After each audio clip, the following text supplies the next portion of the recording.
Dinosaurs are found all over the world, from the freezing Antarctic to the blistering heat of the Sahara Desert.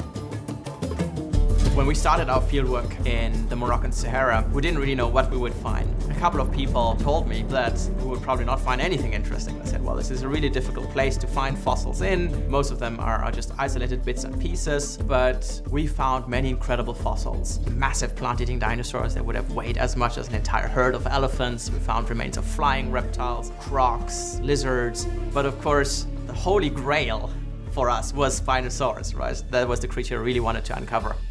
In April 2008, we were just returning from fieldwork in the Sahara. On our way back, we stopped in a small oasis town. And while we were there, a local showed us some fossils in a cardboard box. One bone really caught my eye, and I'd never seen anything quite like it before. And I thought, you know, these are several bones that probably belong to one skeleton. This could be something really important. We made sure that these fossils were brought to the paleontology collection at the University of Casablanca. I thought, you know, maybe one day I'll be able to figure out what exactly these fossils are. I was also visiting museum collections at around that time, all around the world, to look at African dinosaur fossils. And one of the museums I visited was the Natural History Museum in Milan. My Italian colleagues had told me that they have a partial skeleton of a dinosaur sitting in the basement of their museum.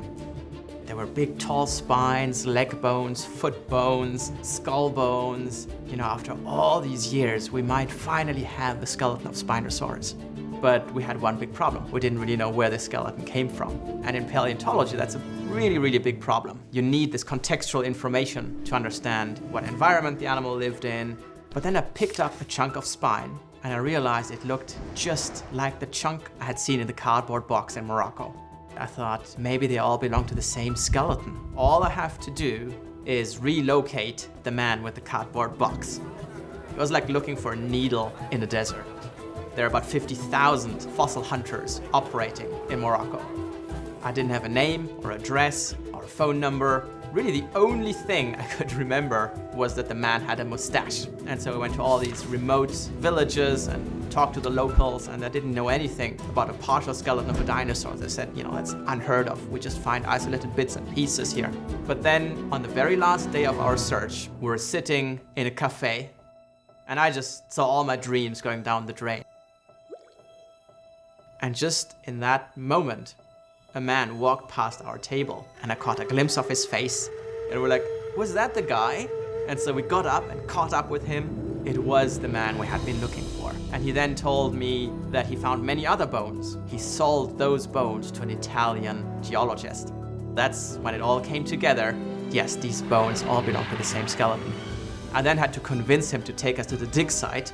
We found little pieces of bone and spine. And so over the next few years, we returned to the dig site several times. We removed many, many tons of rock, and we did find more bones. And it turns out that the most important parts of the skeleton were still hidden in the rocks.